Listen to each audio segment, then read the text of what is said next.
The morning Morgan found the first dragon egg, the sky above Earth was still blue. That was 7 years before the Void Collective arrived with their massive ships and weapons of destruction. She had been walking through the ancient forest that humans had preserved in what they called the Amazon, a place where nature still ruled and the world felt alive. Morgan was searching for rare herbs that could heal the sickness spreading through the elf colony, hidden deep beneath the mountains. The egg lay in a nest made of stones and precious metals, objects that humans had placed there with great care. Morgan could feel the magic radiating from it immediately. This was no ordinary egg. This was a dragon egg, a creature that had been extinct for thousands of years. The last dragons had died during the Great War between elves and humans, a conflict that had nearly destroyed both species. Morgan had read about dragons in ancient texts, but she had never believed she would actually see one. She carefully lifted the egg, which was heavy and warm to her touch. The surface felt like polished stone, with colors that shifted between silver and gold when light hit it. Through the shell, Morgan could sense a heartbeat, slow and powerful and ancient. Inside this egg was a living being, waiting to be born into a world that had forgotten what dragons were. Morgan brought the egg to Aurora, who was now the leader of the human settlements in North America. Aurora had studied at universities before the wars, and she understood science and history in ways that most humans did not. When Morgan showed her the egg, Aurora's eyes widened with wonder and fear. "If the governments find out about this, they will try to weaponize it," Aurora said. "The military would want to control such a creature. They would turn it into a tool of war." "Then we will keep it secret," Morgan replied. "We will protect this dragon as if it were our own child. The elves and humans have fought for too long. Perhaps a dragon could remind us what it means to stand together against true darkness." Aurora agreed, and they built a hidden chamber beneath the human settlement, a place where the egg could rest safely. They took turns watching over it, Morgan with her elf magic and Aurora with her human determination. Months passed and then a year. Morgan continued to search the forests, and eventually she found a second egg, this one hidden in the mountains of what humans called Tibet. This egg was smaller but burned hotter, filled with more raw energy. With 2 eggs carefully hidden and protected, Morgan and Aurora began to study old texts about dragons. They learned that dragons could form bonds with individuals, connections that ran deeper than friendship or love. A bonded human or elf could communicate with their dragon through thoughts and feelings. They could share strength and courage during times of battle. It was said that a dragon and their bonded partner could accomplish things that would seem impossible to others. 3 years after finding the first egg, the silver dragon was born. Morgan was present in the hidden chamber when the egg cracked. The shell broke apart in pieces and a creature emerged that was covered in wet scales and struggling to breathe the air for the first time. The dragon was small, only the size of a large cat, but Morgan could feel the immense power contained within that small body. The silver dragon looked at Morgan with eyes that held ancient intelligence. In that moment, a bond formed between them, something that neither could explain but both could feel deeply. Morgan reached out and touched the dragon's head, and suddenly she could sense everything the dragon felt: hunger and confusion and wonder and joy. The dragon, which Morgan named Crystal, looked into Morgan's heart and understood that this elf would be her protection and her purpose. 6 months later, the red dragon was born. This one emerged from its egg with more violence, thrashing and screaming, filled with a fiercer spirit than Crystal. When Morgan touched this dragon, she felt fire and rage and a hunger for battle. This dragon, which she called Ember, was smaller than Crystal but burned with more intensity. Ember bonded with Morgan just as Crystal had, and now Morgan carried the connection of 2 dragons in her mind at all times. Aurora watched the dragons grow and understood that Morgan was right. These creatures represented something important, a bridge between the races and a symbol of hope. But Aurora also knew that darkness was coming. She could feel it in the way the governments of Earth were becoming more divided. She could sense it in the strange signals that scientists were detecting from deep space. 1 year before the Void Collective arrived, Aurora called Morgan to an urgent meeting. She brought maps and computer data and reports from the world's space agencies. Something was approaching Earth. The scientists did not know what it was, but they knew it was large and it was moving fast. "They will come with weapons," Aurora said. "I know this because I know my own kind. When humans are afraid of something they do not understand, they prepare for war. And they will lose, because we do not have the technology or the unity to fight something from beyond our world. Morgan studied the data carefully. She saw the trajectory and the mass of the approaching object. She felt fear for the first time in her long life. But she also felt something else. She felt the presence of Crystal and Ember in her mind, their strength flowing into her. Then we prepare, Morgan said. We take the dragons and we train them. We teach them to fly and to fight. We build a bond so strong that nothing can break it. And when the darkness comes, we will be ready. Aurora and Morgan spent the next year preparing in secret. They established a hidden base in the mountains, a place where the dragons could fly and hunt and grow stronger. Morgan taught Crystal and Ember the skills of combat through their mental bond. The dragons learned to understand strategy and to move as one with their bonded elf. Aurora brought trusted soldiers and gave them weapons and training. She created a network of humans who would hide and survive and fight when the time came. Crystal grew to be a dragon of remarkable grace and intelligence. Her scales remained silver, but as she matured, they began to glow with an inner light. She could move through the air with perfect precision, and her flames burned so hot they could melt the strongest metals. But what made Crystal truly special was her ability to understand complex strategy, and to think ahead to what her enemy might do. Ember grew to be smaller than Crystal, but infinitely more aggressive. Her scales remained red, but they darkened until they were almost black, like coal still smoldering in a dying fire. Her flames were even hotter than Crystal's, burning with a blue intensity that seemed to consume everything. Ember lived for battle and would have fought all day and all night if Morgan allowed it. When the first Void Collective ship appeared in the sky, Morgan was ready. She stood with Aurora and watched the massive vessel descend through the atmosphere. The ship was so large that it seemed impossible that anything that big could fly. Its hull was covered with weapons and scanning devices. Inside, there would be thousands of alien soldiers, all trained and equipped to conquer. Aurora looked at Morgan with fear and determination in her eyes. "I hope you and your dragons are as strong as we need you to be," Aurora said. Morgan felt Crystal and Ember pressing into her mind, ready and eager. She felt their power and their courage. She felt the bond they shared, three separate beings thinking and feeling as one entity. She knew that what they were about to face would be terrible, and that many would die. But she also knew that they had a chance, because they had something the Void Collective did not expect. They had magic and dragons and the desperate courage that comes from defending your home. "We will not fail," Morgan said. She spoke with complete certainty, though she could not know if it was true. But sometimes hope and determination are enough to make impossible things become real. The invasion began that very night, and the true battle for Earth would now commence.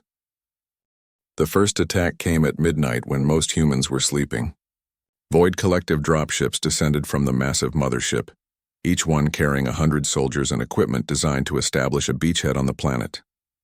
Morgan had positioned herself on a mountain overlooking the largest human city, with Crystal and Ember resting on either side. She could feel the aliens approaching through the mental connection she had developed with the dragons over the past year. The dropships were moving in formation, their engines glowing with red heat against the black sky. Morgan sent thoughts to her dragons, and they understood immediately what needed to be done. She could feel their excitement and their readiness.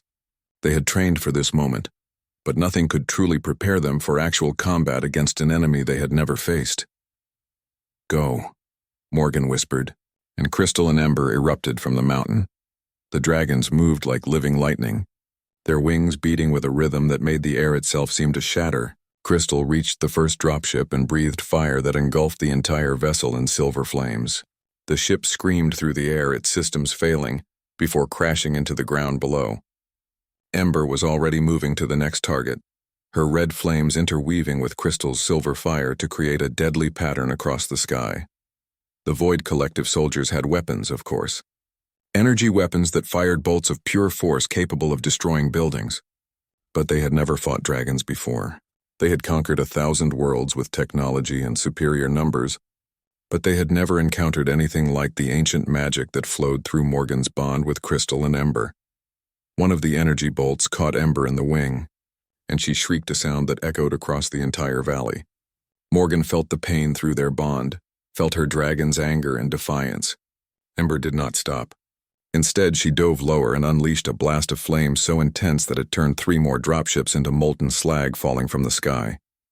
Crystal moved with terrible grace, destroying each ship with precision while avoiding the worst of the incoming fire. Her scales, which glowed silver, seemed to reflect some of the energy weapons, redirecting them back toward their source. The dragons worked as one organism, their movements perfectly coordinated through their connection with Morgan and with each other. Within minutes, all 30 dropships were destroyed. Pieces of alien technology and the wreckage of ships rained down on the city below. Somewhere in that rain of destruction, human soldiers moved to positions Morgan had planned. They had weapons too, old weapons by modern standards, but deadly enough in the hands of people willing to use them. Morgan climbed onto Crystal's back and held tight to her dragon's neck. She could feel Ember pressing close on her other side. Together they flew toward the massive mothership, toward the Void Collective's main command vessel. It hung in the sky like a mountain of metal and light, covered with more weapons than Morgan could count. The mothership's defenses opened fire immediately. Laser beams the size of rivers cut through the air, each one capable of vaporizing anything caught in its path. Morgan guided her dragons through the fire, feeling their movements as if they were her own body. She had practiced this, the perfect synchronization of human will and dragon instinct. They moved left and right, up and down, dodging attacks that would have destroyed lesser creatures. Crystal opened her mouth and released a column of silver fire that struck the mothership's main shield generator. The impact was like two suns colliding. The shield generator exploded in a cascade of energy that traveled across the alien vessel's hull. For just a moment, the ship's defenses flickered. That moment was enough. Ember dove through the gap in the defenses and released her fire directly into the mothership's exposed weapon array. The explosions were massive and beautiful and terrible. Fire bloomed across the alien ship's surface. The vessel began to list in the sky, its power systems damaged beyond quick repair. But the Void Collective was not beaten. Their soldiers retreated into the mothership and sealed it. Smaller ships launched from the damaged vessel, dozens of fighters designed for aerial combat. They were fast and heavily armed, and they surrounded Morgan and her dragons immediately. Morgan felt fear then, genuine fear. These new ships were different from the dropships. They were built for battle, with pilots trained in combat tactics. The fire came from every direction at once, and there was nowhere to hide in the open sky. Crystal and Ember moved with desperate grace, their scales beginning to glow with an inner light that grew brighter as they channeled more power through their connection with Morgan. The dragon's fire became more intense, more focused. They burned through the alien fighters one after another, until the sky was filled with burning wreckage. But one alien fighter got through their defense. A beam of pure energy struck Ember directly in the side. The dragon shrieked and began to fall from the sky, her consciousness flickering in Morgan's mind like a candle in the wind. Morgan jumped, using her elf magic to slow her fall, and she landed hard on Ember's back. She could feel her dragon's pain as if it were her own, and she wept even as she fought. Crystal turned on the alien fighter with a fury that seemed to split the sky. She caught the ship in her jaws and shook it like a predator with prey. The ship's weapons fired wildly, but they were no longer aimed at anything. Crystal slammed the fighter into the ground, and when she released it, there was nothing left but burning metal. Morgan guided both dragons back toward the mountains, back toward the hidden base where they could rest and heal. Ember was seriously wounded, but she was still alive and still fighting with Morgan through their bond. Crystal had burns across her scales, but nothing that would not heal in time. As they landed, Aurora came running out to meet them with medical supplies and human doctors. She looked at the wounded dragons with tears in her eyes. She had known that this war would cost them, but seeing her friend Morgan hurt and her dragon companions bleeding made it suddenly real in a way that statistics and plans could never make it. "How many?" Morgan asked, meaning how many humans had they lost in this first attack. 83, Aurora said quietly. "But we destroyed most of their landing force. We bought time." Morgan nodded and closed her eyes. 83 humans dead and countless aliens destroyed. The first battle was won, but the war was far from over.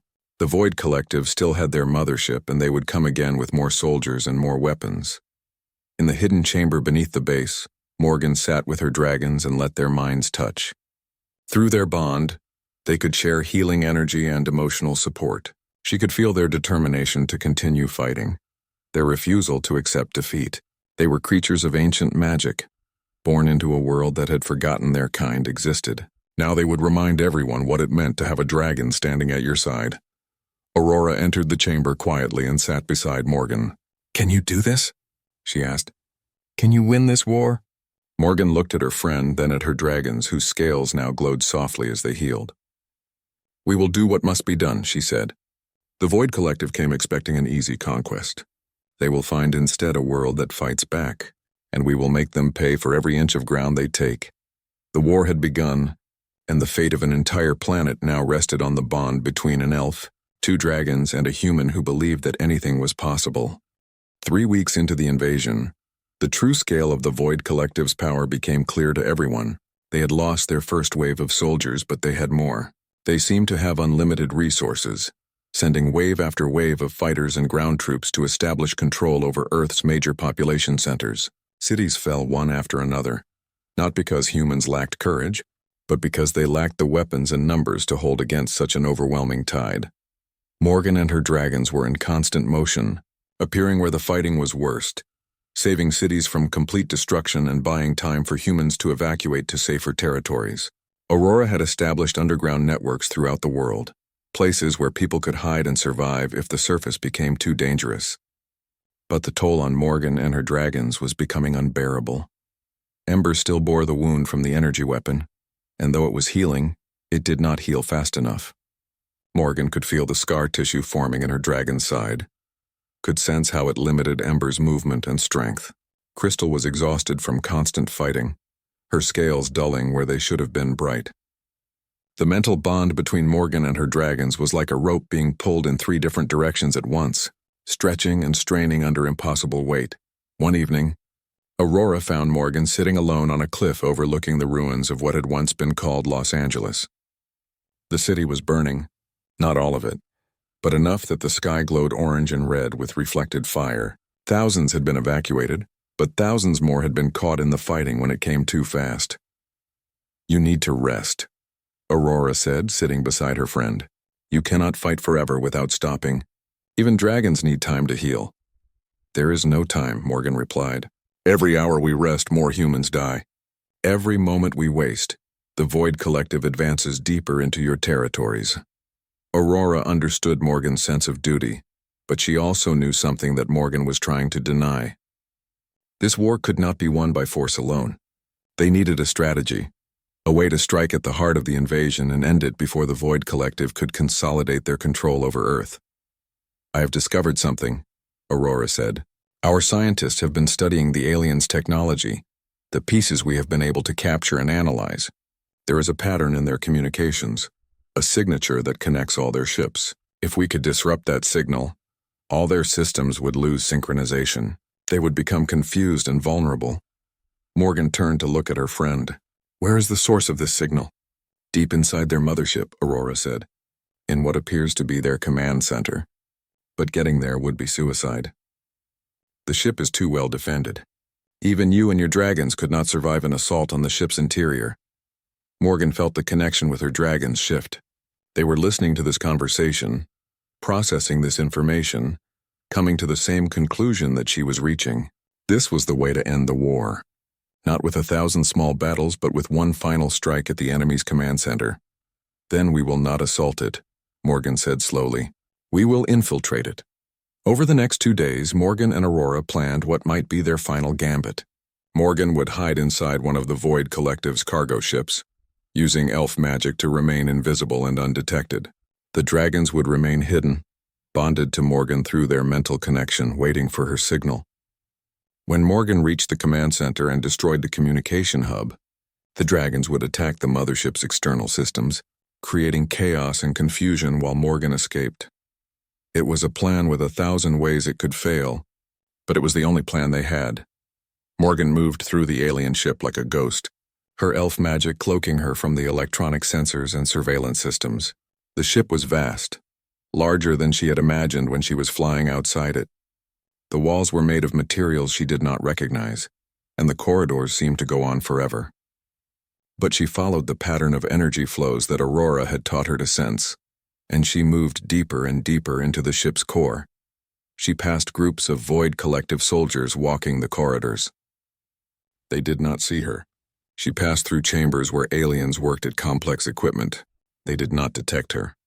Her magic was older than their technology, and while their equipment could not perceive what was hidden by ancient elf power, it could not block what it could not see. The command center was protected by multiple layers of security, but Morgan was an elf warrior who had lived for 300 years. She knew tricks that the Void Collective's designers had never anticipated. She used a stone that Aurora had given her, a piece of material salvaged from an alien weapon. When placed against a lock, it mimicked the electromagnetic signature of the ship, fooling the security systems into thinking she was an authorized technician. Finally, Morgan stood before the central communication hub. It was a sphere of light and energy, suspended in a chamber filled with impossible technology. She could feel the signal flowing through it, a frequency that connected the mothership to every Void Collective vessel in Earth's orbit and throughout the galaxy. Morgan drew her ancient elf blade, the same sword that had been passed down through her family for thousands of years. She sent a signal to her dragons, a single thought that traveled across the distance between them. She drove her blade into the heart of the communication sphere. The result was catastrophic. Alarms exploded throughout the ship. The lights went dark, then came back in emergency red. Morgan felt the mental presence of her dragons bright and fierce in her mind. They were attacking the mothership's external systems, ripping through the alien vessel's hull with fire and claw and fang. But Morgan had made a mistake. She had not counted on the Void Collective having a backup system. A new signal emerged, weaker than the first but still functional. The aliens' master protocol was activating, a failsafe that would allow them to continue their invasion even without the main communication hub. Morgan did not have time to destroy the backup system. She could already hear alien soldiers moving through the ship, coming toward the command center. She could feel the trembling of the ship as her dragons attacked from outside. She could sense the urgency of the moment. There was only one way to stop the backup system. She would have to overload it by channeling power directly through the blade, but that would require using all of her magic at once. Power that was linked to her dragons through their bond. If she did this, she would drain all of them at once. The dragons would fall from the sky. They might not survive. Morgan closed her eyes and felt the bond with Crystal and Ember, that connection that had been forged when they were young, and that had only grown stronger with each day of fighting together. She sent them a message of love and gratitude and apology.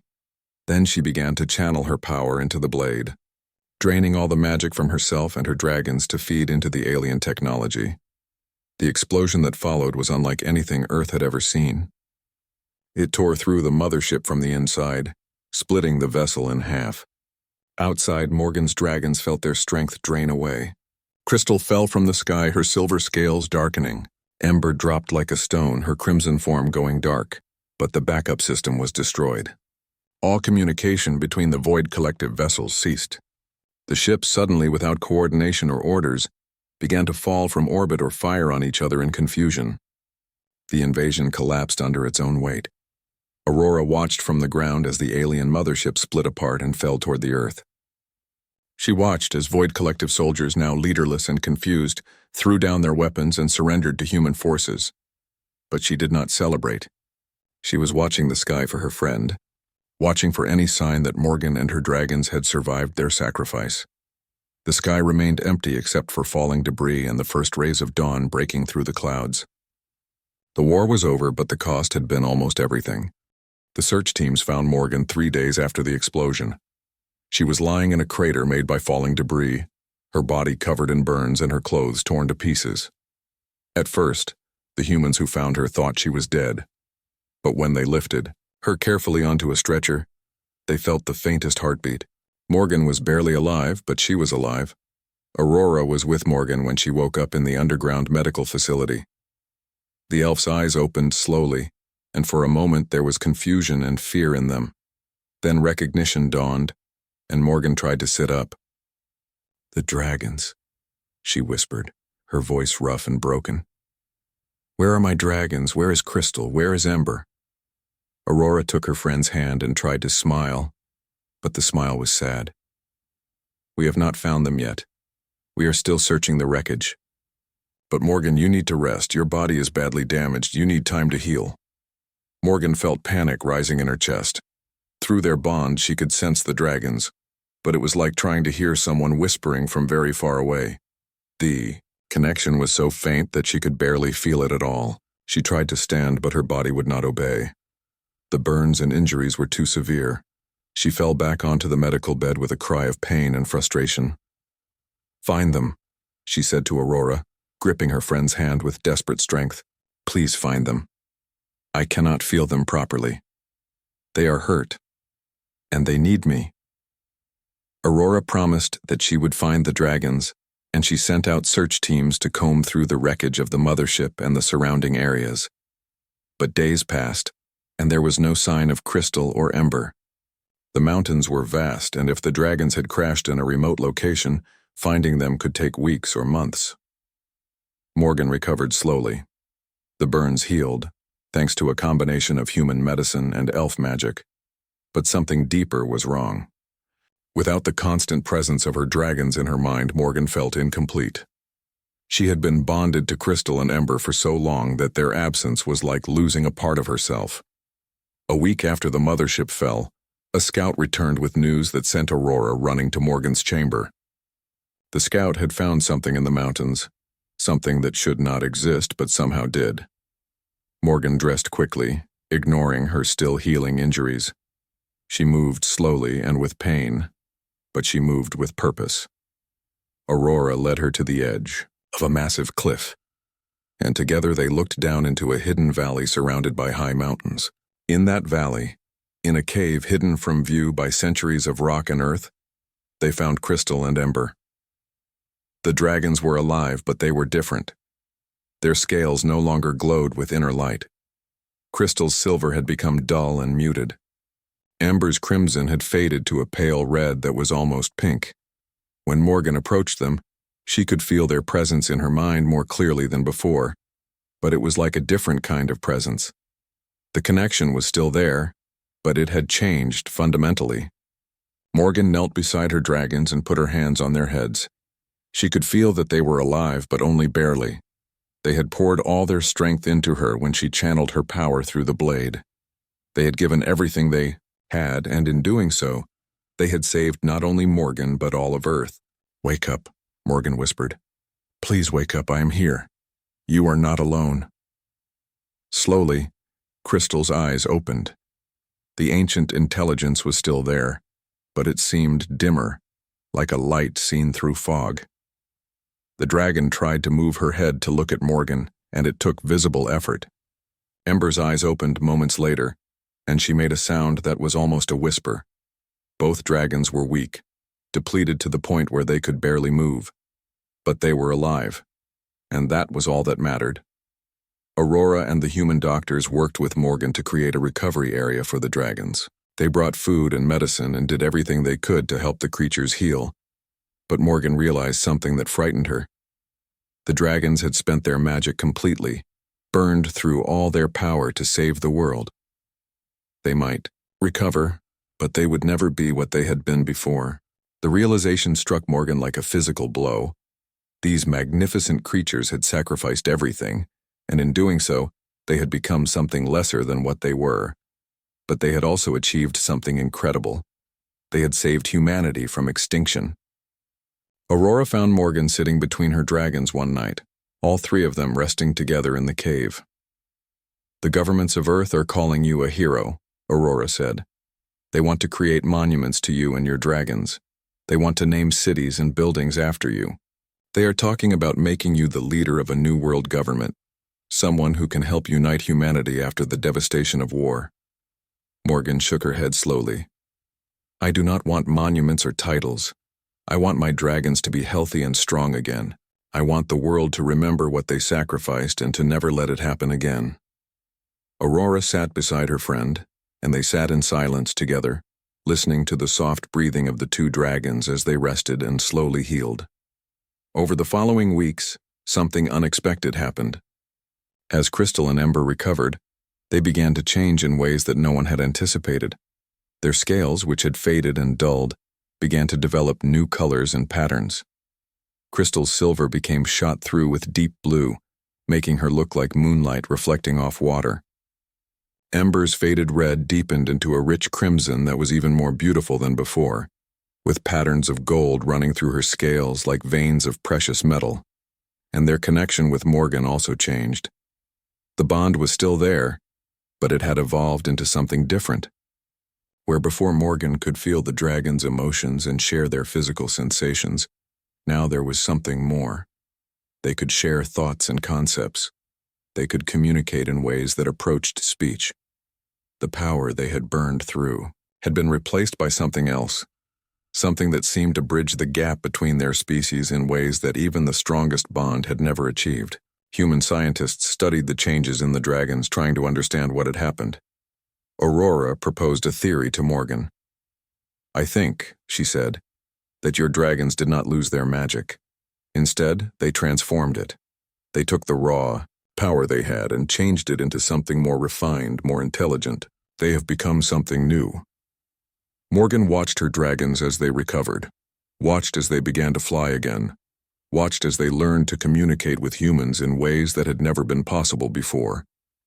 And she understood that whatever darkness the invasion had brought to Earth, it had also brought something unexpected and wonderful. The sacrifice of the dragons had transformed them into something even greater than they had been before. 1 year after the defeat of the Void Collective, Morgan stood at a place that had become sacred to the survivors of Earth's invasion. It was a valley in the mountains where a monument had been built, not of stone or metal, but of earth and living plants. The monument showed 3 figures standing together, an elf and 2 dragons, their forms carved into a hillside in a way that made them seem alive, as if they might move at any moment. Around the monument, thousands of humans had gathered. They had come from every continent, every nation, every culture. They came to remember the price that had been paid for their freedom. They came to honor those who had died fighting the invasion. And they came to show their gratitude to the creature that had stood beside humanity when the darkness seemed absolute.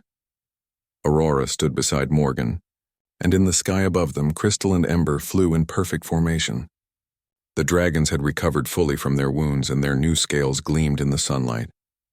They moved with grace and power, and below, the watching humans pointed and whispered in awe. "I still cannot believe you survived," Aurora said to Morgan. "When you went into that ship, I thought I was saying goodbye to my friend forever." Morgan smiled, and for the first time in many months, it was a genuine smile. "I could not die yet. Crystal and Ember needed me. And besides, someone had to teach humanity that the age of thinking only of themselves is over. We are not alone in the universe, and we must learn to work together, or we will face even darker times." After the ceremony, Morgan walked with Aurora through the human settlements. Much had changed in the years since the invasion ended. The governments of Earth had been reorganized. The old powers that had kept humanity divided were giving way to a new unity, born from shared struggle. The Void Collective prisoners that had been captured were being studied and interviewed. Humans were learning incredible amounts about technology and science from the aliens' equipment. But not everything was positive. There was still suffering. Many people had lost family and loved ones in the fighting. Cities would take decades to rebuild. There were people who wanted revenge against the aliens who had invaded. Even though most of the invasion force had been killed or captured, Morgan and Aurora went to visit the camp where the captured Void Collective soldiers were being held. The aliens were different from humans, with skin that seemed to be made of treated leather and eyes that saw in a different spectrum of light. They were intelligent and could communicate, and many of them were cooperating with human scientists. One of the aliens, an officer named Vex, asked to speak with Morgan. When the elf approached the holding area, Vex bowed in a gesture of respect. "You are the Dragon Rider," Vex said, his words translated by a machine that humans had created to understand alien speech. "You are the reason we were defeated. I want you to know that in my species, you are considered an outstanding warrior. In another time and place, we might have been allies instead of enemies." Morgan considered this carefully. She had been taught to hate all aliens, to see them as invaders and evil. But standing before this creature who had fought on the losing side of a war, she could not bring herself to hold hatred in her heart. "Perhaps," Morgan said, "if things had been different, we might have been allies. But things are what they are. I hope that in time your people and mine can learn to understand each other. I hope that the Void Collective's invasion serves as a lesson to all species.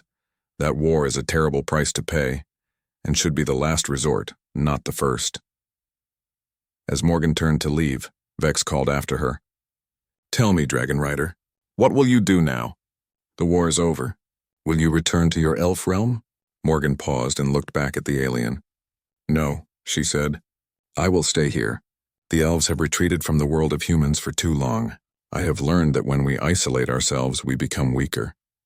I will stay and help build a new world, a world where humans and elves and dragons can live together and grow stronger because of it.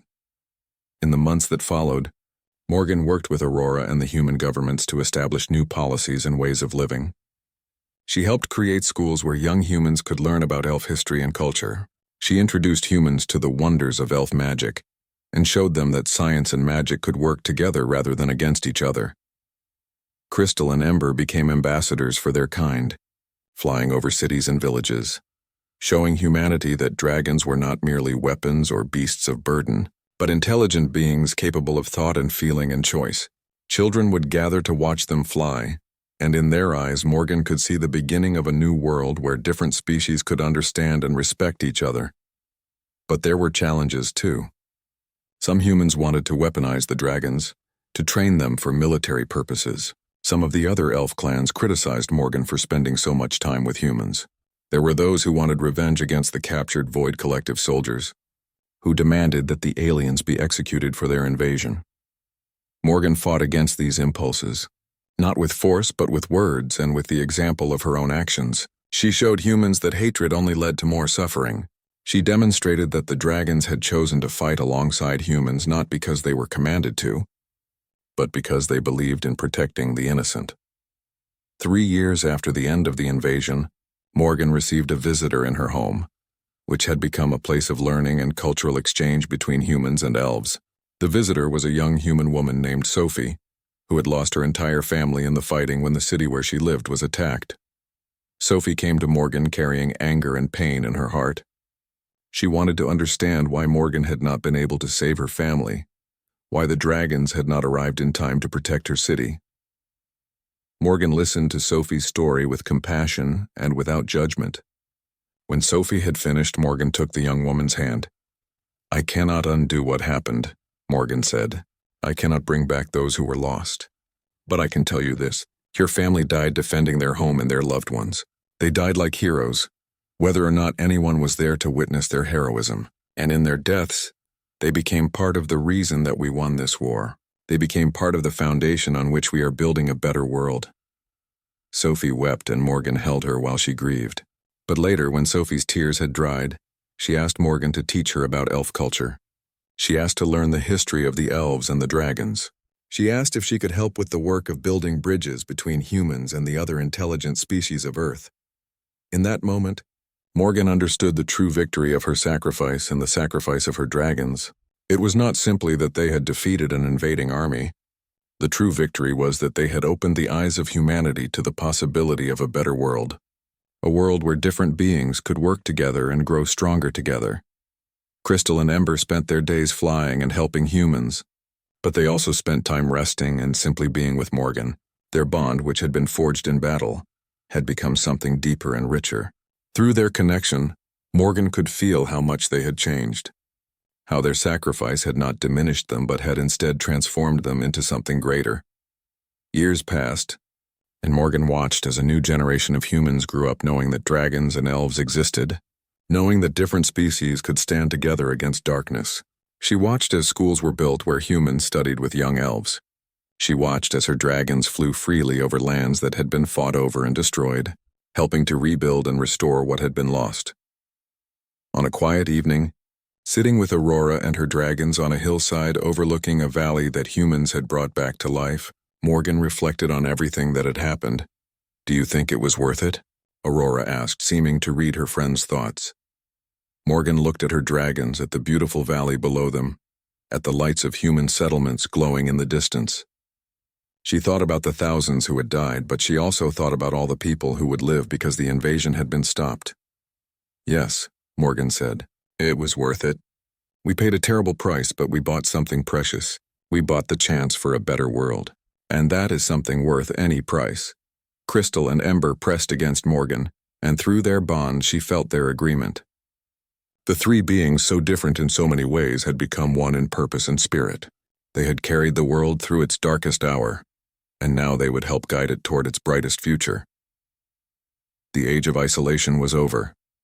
The age of understanding was beginning. And it had all started with an elf, two dragons, and their willingness to fight for a world that was not even their own.